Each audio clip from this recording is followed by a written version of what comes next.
Bienvenue à Eden Church. Nous sommes tellement heureux de voir que tu t'es connecté avec nous aujourd'hui. Je suis Rebecca et je fais partie de l'équipe. Et j'espère que tu es prêt à vivre ce culte avec nous. Et si tu nous rejoins pour la première fois, sache que tu es le bienvenu. Eden Church, c'est une communauté spirituelle où chaque cœur trouve sa place. Nous avons à cœur de passer un moment avec toi dans la présence de Dieu. Alors je t'invite à profiter de ce temps de louange et d'adoration. Hello, j'espère que tu vas bien. Je suis vraiment heureux de te retrouver sur ta chaîne YouTube Eden Church pour te partager une nouvelle réflexion, une réflexion qui m'a beaucoup habité pendant cette semaine et j'ai vraiment à cœur de te partager quelques enseignements sur ce titre-là. Le titre de la réflexion que j'ai pour aujourd'hui pour toi, c'est « J'ai péché ». J'ai péché. C'est un titre un peu surprenant et en même temps, c'est comme une déclaration importante. Tu sais, la Bible déclare dans Romains chapitre 3, verset 23, que tous sont pécheurs et sont privés de la gloire de Dieu. Et la Bible va aller même un peu plus loin et va dire que le salaire du péché, c'est la mort.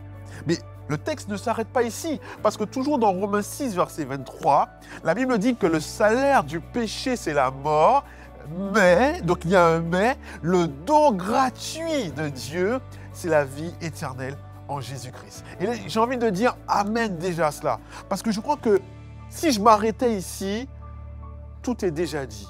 Mais je vais quand même un petit peu continuer. Tu sais, lorsque je prépare cette réflexion, je prends ma Bible et je m'arrête sur cette expression qui va m'interpeller, j'ai péché. Cette parole va m'interpeller et je pense qu'elle va aussi t'interpeller parce que tous, autant que nous sommes, on peut se retrouver dans des situations à dire « j'ai péché ». Oui, j'ai péché. Et cette parole, on va le retrouver dans la Bible et dans la bouche de plusieurs personnages dans la Bible. Alors je me suis demandé, lorsque quelqu'un dit « j'ai péché », qu'est-ce que cela implique? Lorsque je déclare « j'ai péché », est-ce que ça veut dire que je reconnais ma faute? Ou est-ce que ça veut dire que je suis déjà pardonné? Qu'est-ce que ça implique de dire « j'ai péché » ? Il y a un adage qui va dire « faute avouée, à moitié pardonnée ». La question que j'ai envie de te poser, c'est est-ce que ça c'est vrai, bibliquement parlant? Est-ce que le fait d'avouer quelque chose veut dire que je suis déjà pardonné? Tu sais, plusieurs personnages de la Bible vont reprendre cette expression, cette déclaration. Je pense notamment à Pharaon. Pharaon qui va appeler Moïse. Et le frère de Moïse, c'était Aaron. Il va les appeler, il va leur dire, dans Exode chapitre 9, au verset 27, Pharaon va arriver, il va leur dire, cette fois, c'est vrai, j'ai péché. C'est l'Éternel qui est le juste. Et moi et mon peuple, nous sommes les coupables. Lorsque Pharaon va avancer cette formule dans un contexte où il voit les différentes plaies qui vont s'abattre sur son pays, qui est l'Égypte, Pharaon va se penser presque plus malin, pensant qu'il pouvait même tromper Dieu. Il va faire cette déclaration à Moïse. Il va dire à Moïse, tu sais Moïse, c'est vrai, j'ai péché. J'ai péché et c'est l'Éternel qui est juste. Moi et mon peuple, nous sommes coupables. Cependant, dans Exode chapitre 9, verset 34, la Bible dit que Pharaon, voyant la pluie, voyant la grêle et les tonnerres qui avaient totalement cessé, Pharaon va continuer à pécher et endurcir son cœur. Non seulement lui, mais l'ensemble de ses serviteurs. Autrement dit, lorsque Pharaon va déclarer « j'ai péché », Pharaon exprime une idée de peur, après une idée de tromperie, mais jamais Pharaon n'est dans une posture de repentance. En fait, j'aimerais rappeler que Dieu, il voit notre cœur. C'est impossible de tromper Dieu. Il faut qu'on soit clair dessus. Il est impossible de tromper Dieu. J'ai parlé de Pharaon, mais aujourd'hui, j'aimerais m'attarder sur un personnage en particulier. Et là, je t'invite à rester connecté avec moi. Je suis dans le livre de Josué, Josué au chapitre 7. Dans la Bible, il y a un livre qui s'appelle Josué. Mais qui était Josué? Josué, c'est le successeur de Moïse. Il faut savoir ça. C'est-à-dire que c'est ce même Josué qui va accompagner Moïse lorsque Moïse va monter sur la montagne qu'on appelle le mont Sinaï. C'est là que Moïse va récupérer les fameuses tablettes de la loi qu'on appelle aujourd'hui aussi les 10 commandements. Mais Josué va être celui qui va conduire le peuple d'Israël dans la Canaan, dans la terre qui était promise. D'ailleurs, je tiens à rappeler aussi que c'est Dieu lui-même qui a choisi Josué. Parce que parfois, on a tendance à l'oublier. On a l'impression que Josué arrive de son propre fait sur le devant de la scène, mais c'est Dieu lui-même qui va dire à Moïse, « Voici, il y a quelqu'un en qui réside mon esprit. » Et ça, tu peux le trouver dans le Nombre, chapitre 27, versets 15 et 8, mais je ne vais pas le lire aujourd'hui. Mais c'est Dieu lui-même qui va s'attarder pour dire, « Voici Josué, fils d'un homme en qui réside l'esprit. » Et même Dieu va dire à Moïse, tu poseras la main sur lui. Et c'est à ce moment-là que Josué arrive en scène. J'aimerais que Dieu puisse nous dire aussi à tout à chacun, nous sommes aussi des hommes, des femmes, en qui réside son esprit. Josué, tout comme Moïse, aura la fonction de berger, la fonction de chef du peuple. Et il aura un rôle particulier, un rôle qui est différent de celui de Moïse. Josué est un homme de guerre. Généralement, c'est lui qui va sortir devant le peuple lorsqu'il y avait des batailles et lorsqu'il fallait mener des guerres, c'est Josué qui était devant. Josué avait ce rôle-là de leader. Et lorsqu'on regarde bien le rôle de Moïse et le rôle de Josué, se ressemblent beaucoup dans leur parcours avec le peuple, mais il y a quand même des grandes différences. Maintenant que j'ai posé le cadre de qui était Josué, j'aimerais que tu puisses avec moi me suivre dans le livre de Josué au chapitre 7. Et là, on va voir qu'il y a une forme de continuité par rapport à ce qui s'est passé dans le chapitre 6 de Josué. Mais reste avec moi sur Josué chapitre 7 à partir du premier verset. Il est écrit que les enfants d'Israël commirent une infidélité au sujet des choses dévouées par interdit. Akan, fils de Carmi, fils de Zabdi, fils de Zéra, de la tribu de Juda, va prendre des choses dévouées. Et la colère de l'Éternel va s'enflammer contre les enfants d'Israël. Dès le premier verset, on a déjà la teneur du sujet. On a le sujet principal du chapitre. Et ça, c'est super intéressant. C'est un style qu'on retrouve dans la Bible, notamment dans le livre de la Genèse, où on sait à l'avance la raison pour laquelle les choses vont se passer d'une manière ou d'une autre. La Bible dit bien au verset 1er que les enfants d'Israël, le peuple d'Israël, commirent une infidélité au sujet des choses dévouées par interdit. Akan, fils de Carmi, fils de Zabdi, fils de Zéra, de la tribu de Juda, prit des choses dévouées et la colère de l'Éternel s'enflamme contre les enfants d'Israël. Verset 2 à verset 5, lis avec moi. Josué va envoyer de Jéricho des hommes qui vont se rendre vers un autre pays qui s'appelait Haï et qui est près de Beth-Aven, à l'orient de Bethel. Bref, Josué va leur dire, montez, allez explorer le pays. Alors les hommes de Josué vont monter, explorer le pays. Et les hommes vont revenir auprès de Josué et lui dire, Josué, c'est inutile de marcher avec tout le peuple là-bas. 2 ou 3 000 hommes suffiront pour battre et conquérir ce pays. Ne donne pas la fatigue à ton peuple, car ils sont en petit nombre. 3 000 environ vont se mettre en marche. Mais là, la Bible dit bien que ces 3 000 hommes vont prendre la fuite devant les gens d'Haï. Pourquoi? Parce que les gens d'Haï vont tuer 36 hommes. 36 hommes. Et ils vont les poursuivre depuis la porte de Shebarim et ils vont les battre jusqu'à la descente. Et à ce moment-là, le peuple d'Israël va être totalement consterné et va perdre courage. En fait, on se retrouve encore une fois dans un contexte de conquête de territoire, de guerre. Il s'agit de prendre possession d'une ville ici. Et là, Josué, il va envoyer quelques hommes en repérage et vont revenir à Josué, lui faire un rapport. Ils vont lui dire, tu sais Josué, ce sera du gâteau. Là, ce sera tranquille. C'est un pays qui est prenable avec une poignée d'hommes. 2 000 ou 3 000 hommes, ça suffira. Que fait Josué? Josué va dire, ok, mais j'ordonne à 3 000 hommes d'y aller. Donc, Josué est quand même prévoyant. Hein. Il va dire, ok, mes rapporteurs m'ont dit 2000 ou 3000 hommes, ça suffirait. Mais moi, je vais envoyer directement 3000 hommes. Mais là, il y a un problème. Il y a un problème. Les 3000 soldats de Josué vont littéralement prendre la fuite face aux soldats adverses.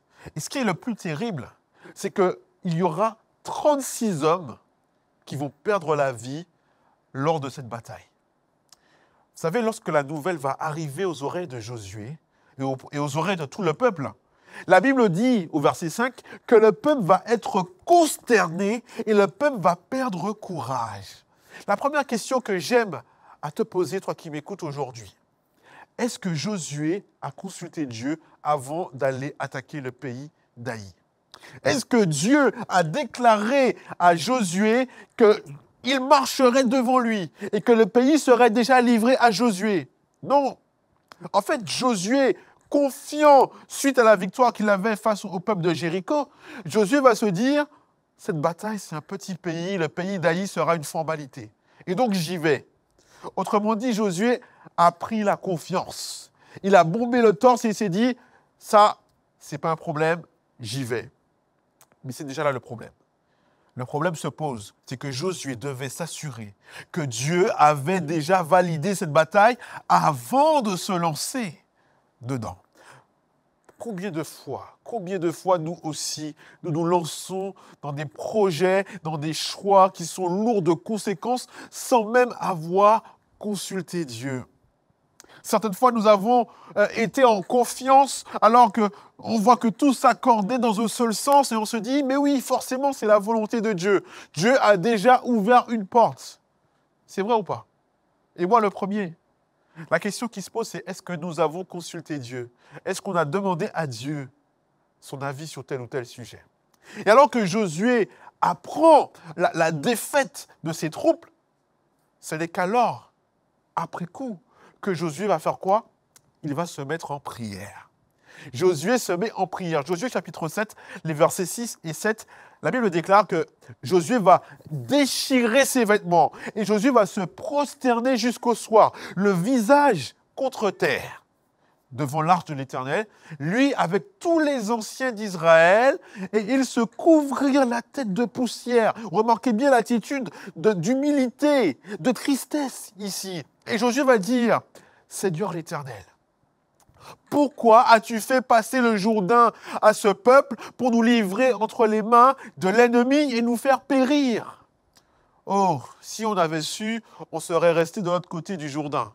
En fait, c'est magnifique parce que Josué, il est dans une forme d'authenticité, de simplicité, de sincérité. Il est dans l'incompréhension.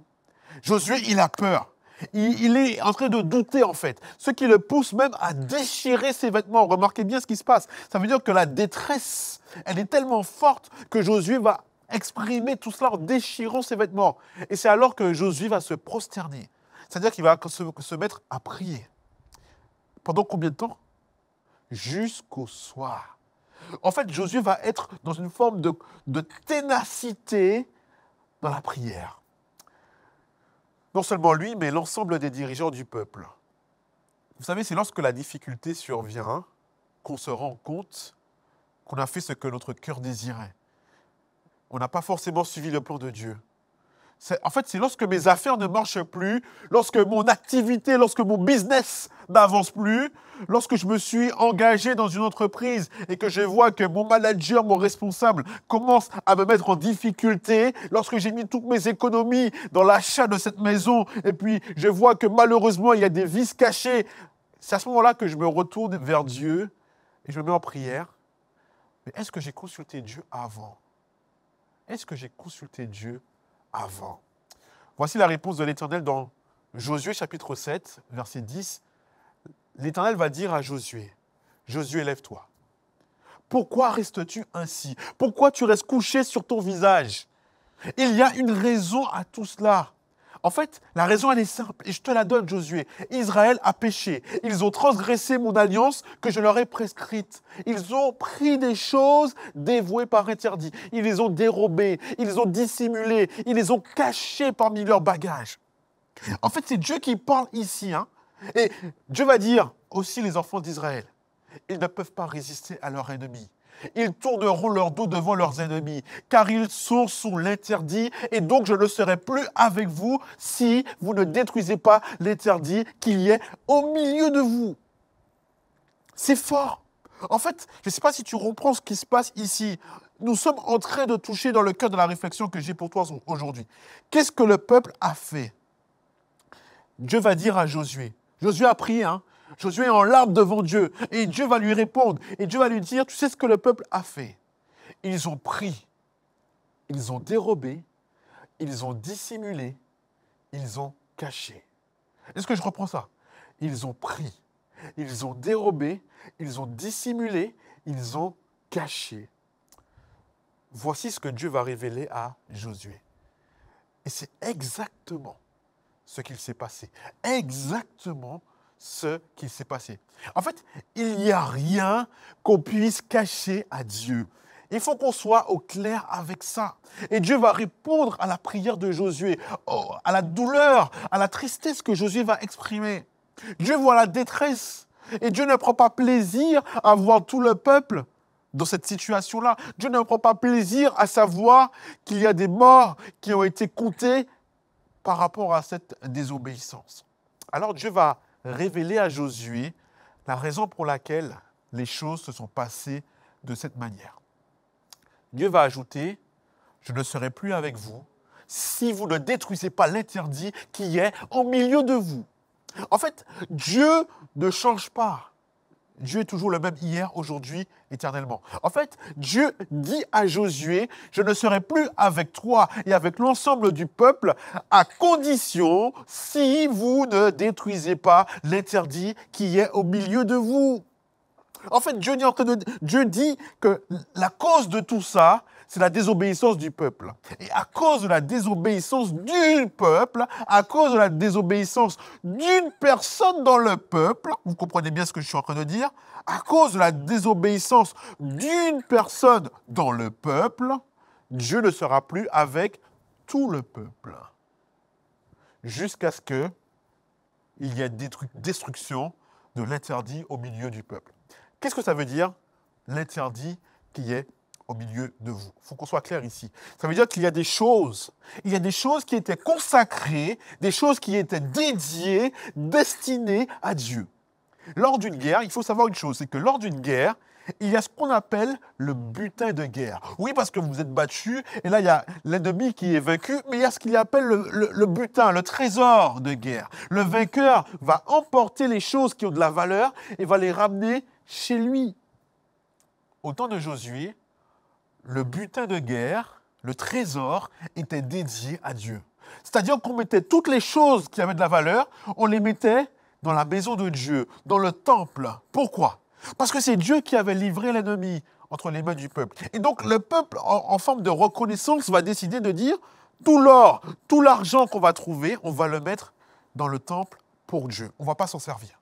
Alors, Dieu va dire, mais quelqu'un s'est permis de prendre ce qui me revenait. Quelqu'un s'est permis de désobéir. Et Dieu va alors passer par un procédé pour faire connaître à Josué qui, dans l'ensemble du peuple, s'est rendu coupable d'un si grand mal. Est-ce que vous pensez que Dieu avait besoin de l'argent et de l'or? Non. Ce que Dieu veut, c'est que le peuple fasse preuve d'obéissance, fasse preuve de fidélité. Et donc, à ce moment-là, Dieu va dire, parce que vous avez désobéi, je vais vous prouver qui je suis. Et que sans moi, malheureusement sans moi, vous ne pouvez pas gagner sur vos ennemis. Et donc, Dieu va donner tout un procédé à Josué. Il va lui dire, je te dirai qui sera coupable. En fait, ça me fait penser, c'est lorsqu'on arrive, l'image est un peu ce qu'elle est, mais c'est lorsqu'on arrive à la cantine ou un restaurant d'entreprise, même si on arrive en grand groupe, on passe chacun son tour devant celui qui sert le repas. Et dans le texte, on a pu avoir cette même idée, c'est-à-dire que Dieu va demander à Josué d'appeler chaque tribu. Et la tribu que désignera Dieu s'approchera par famille. Et la famille que va désigner Dieu s'approchera par maison. Et la maison que va désigner Dieu s'approchera par homme. Et à chaque fois qu'une tribu se présentait devant Dieu, Dieu indiquait à Josué si c'était cette tribu qui avait désobéi à Dieu, si c'était cette tribu dans cette famille, dans cette maison, etc., etc. Et on peut imaginer la tension, le stress qui commence à monter parmi le peuple. Mais qui a pu faire cela? Qui a pu voler? Qui a pu désobéir à Dieu? Parce que la condamnation, elle est très très lourde, elle est irrévocable. Josué chapitre 7, verset 15, la Bible déclare que celui qui sera désigné comme ayant pris ce qui était dévoué par interdit, ce qui était réservé à Dieu, cette personne sera brûlée au feu. Lui et tout ce qui lui appartient pour avoir transgressé l'alliance de l'Éternel et avoir commis une infamie en Israël. C'est fort, c'est violent, c'est radical. Et on imagine bien comment devait être Akan. Parce que oui, nous, on sait que c'est Akan qui est la personne qui a désobéi à cette parole de Dieu. Dès le premier verset, on sait que c'est Akan. On imagine comment se trouve Akan. Akan doit être dans ce stress. Parce que, rappelez-vous, dans Josué chapitre 7, verset 1er, la Bible dit bien que c'est Akan qui avait pris les choses qui étaient dévouées par interdit. Ce qui a enflammé la colère de l'Éternel contre les enfants d'Israël. Dieu sait pertinemment qui a fait cela. Dieu sait pertinemment que c'est Akan qui a désobéi. Mais remarquez bien ce que Dieu va dire au verset 11. Israël a péché, Israël a transgressé mon alliance que je leur ai prescrite. Ils ont pris des choses dévouées par interdit, ils les ont dérobées, puis ils les ont dissimulées et ils les ont cachées. Est-ce que c'est tout le peuple qui a désobéi à Dieu? Ou est-ce que c'est une seule personne? Il faut bien qu'on soit clair. Il s'agit d'une seule personne. Pourtant, le malheur, la détresse et même la mort va incomber à l'ensemble du peuple. Akan devait sentir ce stress, cette crainte qui devait commencer à l'envahir lorsqu'il voit que l'étau se resserre doucement. Lorsque le moment arrive où on appelle sa tribu, la tribu de Juda, et après il faut se présenter, oui, devant la tribu, mais après même par famille. Et lorsqu'on dit que oui, c'est telle famille, après c'est toutes les maisons de telle famille qui se présentent. Et là, Akan voit que le nombre diminue. Il voit que l'étau se resserre. Et là, Josué va comprendre. Josué va prendre la parole. Et Josué va dire au verset 19, Josué va parler à Akan, il va lui dire, mon fils, donne la gloire à l'Éternel, le Dieu d'Israël. Rends-lui hommage. Dis-moi donc ce que tu as fait.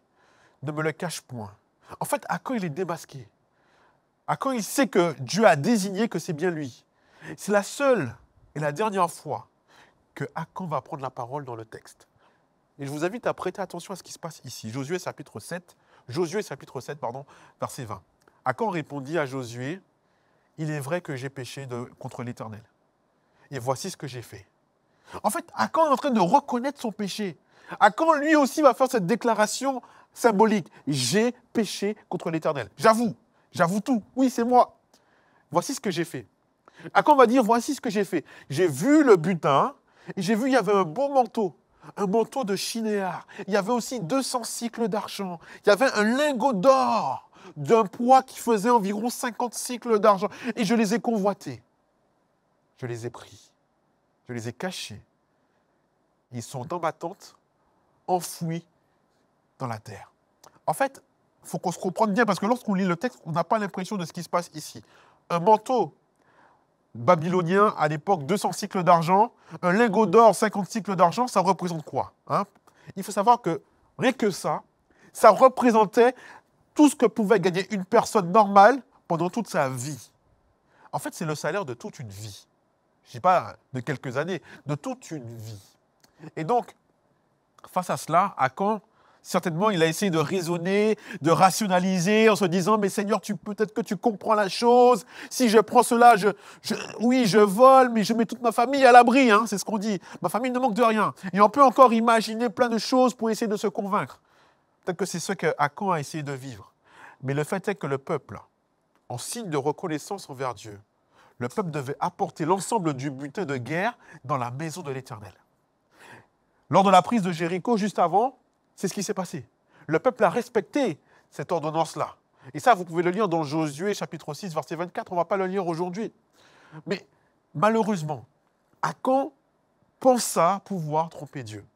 Peut-être même qu'il n'était pas conscient de ce qu'il faisait, du si grand mal qu'il commettait envers Dieu. Et lorsque Akan va voir le butin, que se passe-t-il dans la tête d'Akan? Verset 21, je lis dans Josué chapitre 7. Akan va dire, j'ai vu dans le butin un bon manteau de chinéar, 200 cycles d'argent, un lingot d'or. Je les ai convoités. Regarde bien, je les ai convoités. Je les ai pris et ils sont cachés dans la terre au milieu de ma tente. Quels sont les verbes utilisés ici? J'ai vu, j'ai convoité, j'ai pris, j'ai caché. J'ai vu, j'ai convoité, j'ai pris, j'ai caché. En fait, ça c'est l'engrenage du péché. J'ai vu, j'ai convoité dans mon fort intérieur, j'ai pris de force, j'ai volé, j'ai caché pour ne pas être découvert. En fait, la Bible déclare dans 1 Jean chapitre 3, verset 4, « Quiconque fait le péché fait aussi le mal. Quiconque fait le péché fait le mal, c'est le péché qui est le mal. » Lorsqu'on lit ce texte-là, on passe un peu vite, mais pour être précis, la Bible dit bien que quiconque fait, donc quiconque pratique de manière récurrente le péché, fait aussi le mal. Et dans 1 Jean 3, verset 6, la Bible va plus loin pour dire que quiconque demeure en Jésus ne pêche pas. Quiconque pêche ne connaît pas Jésus et ne l'a jamais vu. Alors, si je m'arrête ici, je me dis je suis mal personnellement parce que je suis un pécheur, il m'arrive de pécher. Est-ce que ça veut dire que je ne demeure pas en Jésus? Est-ce que ça veut dire que je suis loin de Jésus? Non. Parce que la Bible va bien le définir dans 1 Jean 3, verset 8. Celui qui fait, celui qui pratique, celui qui demeure dans le péché est du diable. Et il faut comprendre cette différence-là entre le fait de demeurer, de rester ancré, de rester enraciné dans son péché.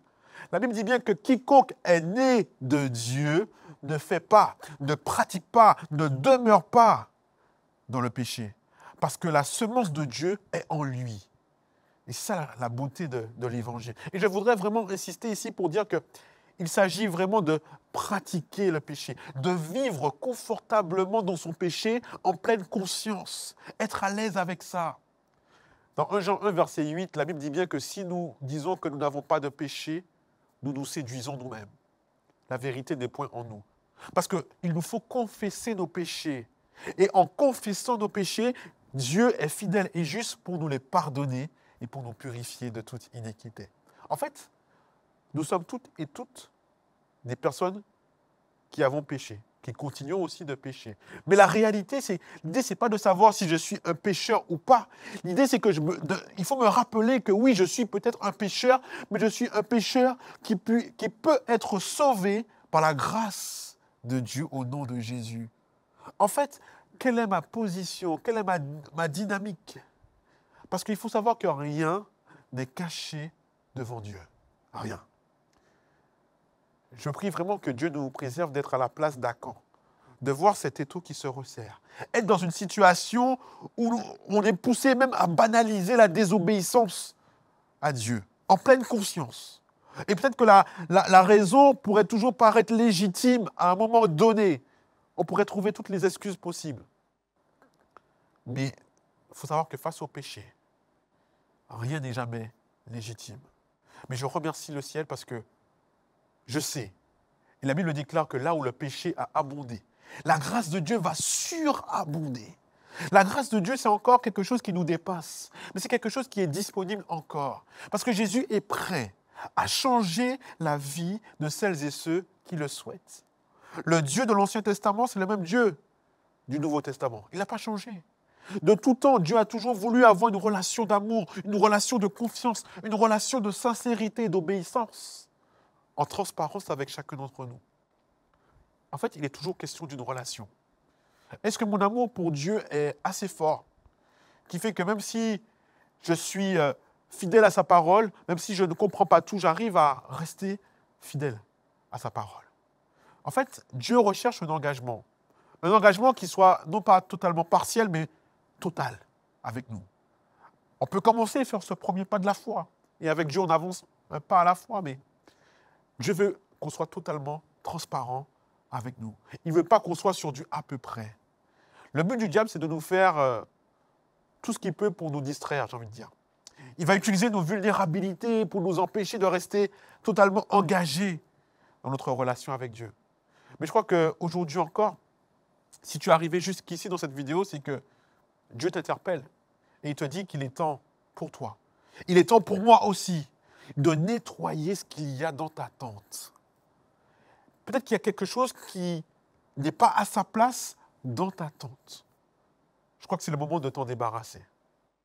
S'il y a des choses que tu caches, que certainement ces choses n'ont rien à faire dans ta tente, c'est peut-être le moment de les retirer. C'est peut-être le moment de nettoyer ta tente. Qu'est-ce qu'il y a en contradiction chez toi, chez moi, avec la volonté de Dieu? Vous savez, les êtres humains que nous sommes toujours en incohérence avec nous-mêmes. Nous professons quelque chose, nous disons quelque chose, et parfois nous agissons d'une autre manière. Et devant tout le monde, on fait comme si de rien n'était. Parfois. Mais pour autant, je peux jouer un rôle pendant un moment et garder quelque chose au fond de ma tente. Mais Dieu, il voit, il n'y a rien de caché devant lui. Et la relation que Dieu souhaite avoir avec toi, avec moi, c'est une relation qui est basée sur la transparence et l'obéissance. Dans le livre de la Genèse, on nous rapporte l'histoire d'Adam et Ève qui avaient péché parce qu'ils avaient désobéi à Dieu. Ils n'ont tué personne. Ils n'ont tué personne. Dans le désert, Moïse a péché parce qu'il a désobéi à Dieu. Il a frappé sur un rocher. Et Achan a péché parce qu'il a désobéi à Dieu. Il n'a tué personne, encore une fois. Et pourtant, à chaque fois, il y a eu des conséquences assez graves. En fait, il faut savoir que l'obéissance et l'amour sont au cœur de la relation avec Dieu. Tout comme Achan. Je crois qu'il nous faut réaliser que nos fautes, nos petits désobéis, le fait d'avoir désobéi de manière assez partielle, minime parfois, on peut penser que ce n'est pas grave, mais ça impacte d'une manière ou d'une autre quelqu'un d'autre. En ce qui concerne Achan, 36 personnes sont mortes à cause de la désobéissance d'Achan. Un seul homme a désobéi, 36 personnes perdent la vie, c'est énorme.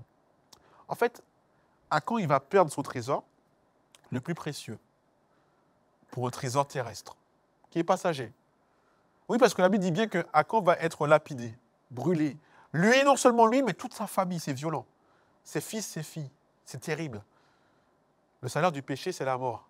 Et donc, à chaque fois que nous péchons, finalement, est-ce qu'on ne crucifierait pas Jésus une seconde fois? De manière symbolique, je veux dire. Et je ne voudrais pas nous affliger, comprenez-moi bien, mais ni nous culpabiliser, ce n'est pas du tout ce que je veux dire, mais l'accusation, ce n'est pas chez nous. L'accusation, c'est l'ennemi, c'est le diable qui est là pour accuser les frères, accuser un tel, pour dire tu es trop mauvais, tu as fait ça, tu as fait ça. Mais aujourd'hui, j'ai envie que tu puisses comprendre une chose. Dieu t'interpelle et il te demande.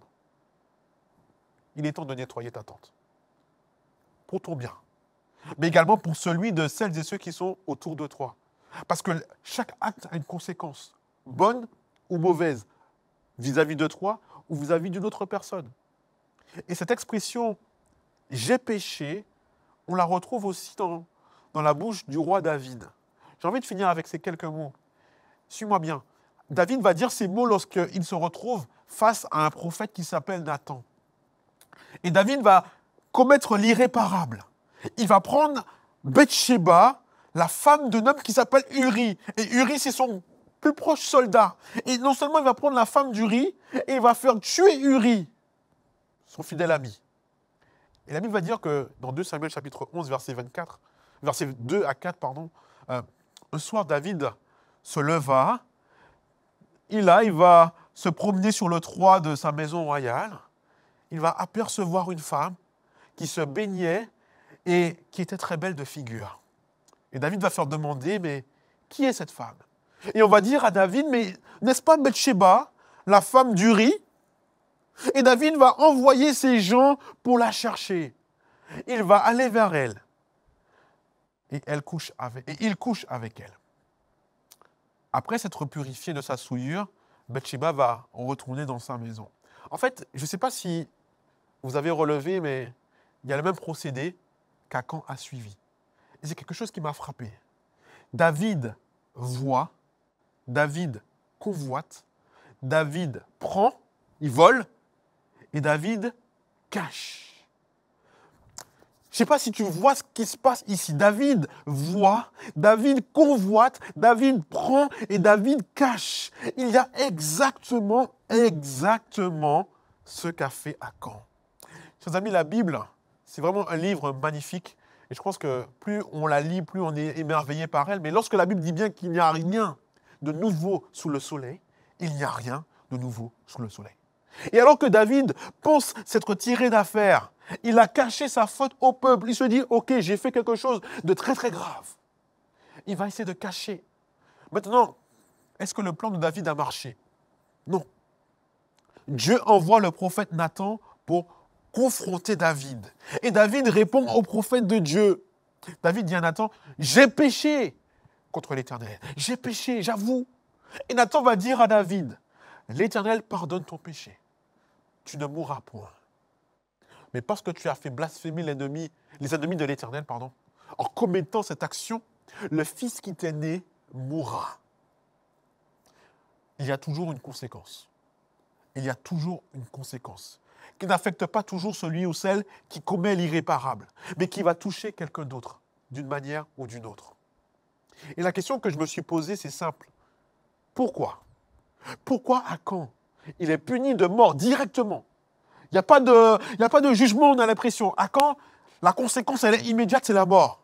Et pourtant, David va avoir la même démarche qu'Akan, va déclarer « j'ai péché » et pourtant David est pardonné.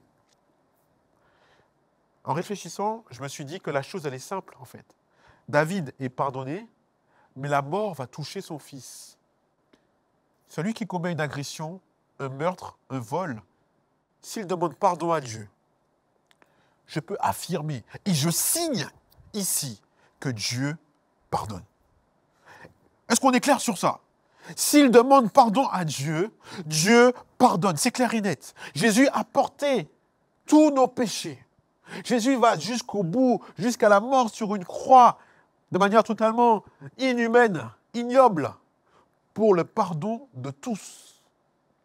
Maintenant que j'ai dit ça, être pardonné ne veut pas dire que je ne paierai pas sur cette terre la conséquence de mes actes. Ce n'est pas parce que j'ai demandé à Dieu pardon et que Dieu m'a pardonné que je n'irai pas en prison, par exemple.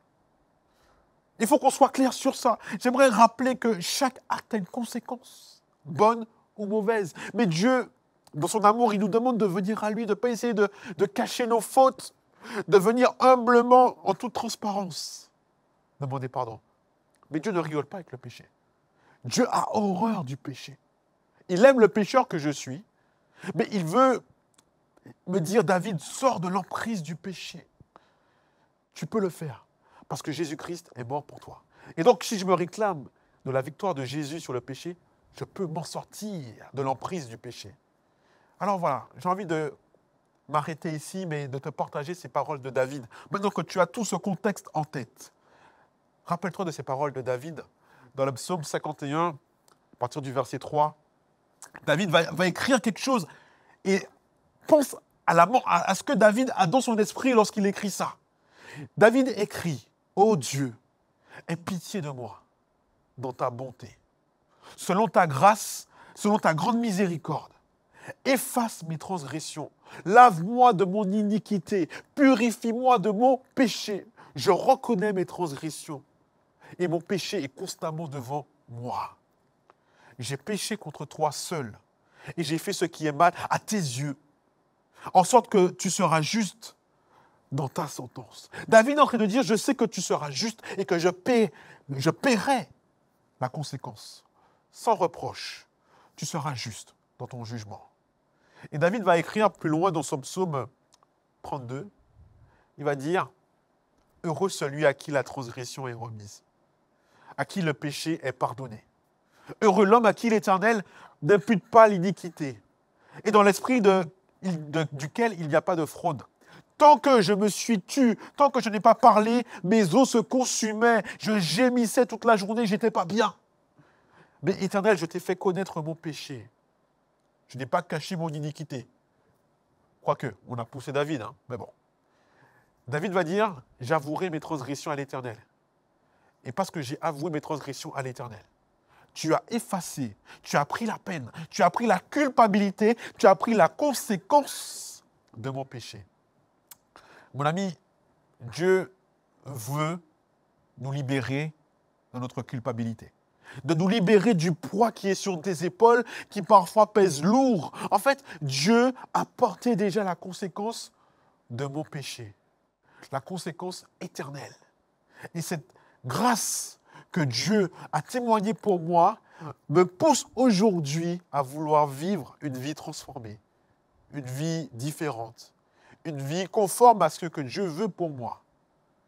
Alors, ma prière est celle-ci. Je t'invite à prendre quelques minutes à prier avec moi pour demander à Dieu de nous aider à rentrer totalement dans cette dynamique qu'il veut pour nous et à pouvoir quitter tout ce qui pourrait nous retenir captifs, coincés, emprisonnés et retirer tout ce qu'il pourrait y avoir dans notre vie qui ne donne pas la gloire à Dieu. On prie ensemble.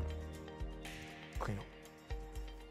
Céleste Père, notre Dieu, je voudrais te remercier, je te rends grâce, Seigneur, de cette opportunité que tu nous donnes de pouvoir, encore une fois, venir en toute transparence, en toute sincérité face à toi et te laisser, Seigneur, prendre toute la place. Seigneur, aide-nous à retirer les choses qui ne sont pas bonnes de notre vie. Donne-nous cette force et ce courage afin que nous puissions prendre des décisions fortes et te faire confiance en sachant, Seigneur, que tu veux simplement porter la douleur que nous avons cachée pendant longtemps. Tu veux nous pardonner, mais tu nous appelles à revenir dans une relation sincère, authentique et transparente avec toi. Je sais, Seigneur, que tu vas nous aider parce que nous avons envie de te découvrir davantage. Je prie, Seigneur, pour cette personne qui regarde cette vidéo, là où elle se trouve, que tu puisses la bénir, que tu puisses l'accompagner et qu'elle puisse sentir tout ton amour et ta grâce. Dans le nom de Jésus, j'ai prié. Amen. Mon ami, je te retrouve très bientôt sur YouTube, sur la chaîne Eden Church. D'ici là, n'hésite pas à regarder les anciennes prédications, les anciennes méditations qu'on a partagées jusqu'ici. On se retrouve également le samedi à la Maison de l'Espérance à Paris. Tu seras le bienvenu. Tu pourras découvrir toutes les informations nécessaires sur notre compte Instagram, eChurchEden. Et d'ici là, que Dieu te bénisse. Je te dis à très bientôt. Ciao, ciao.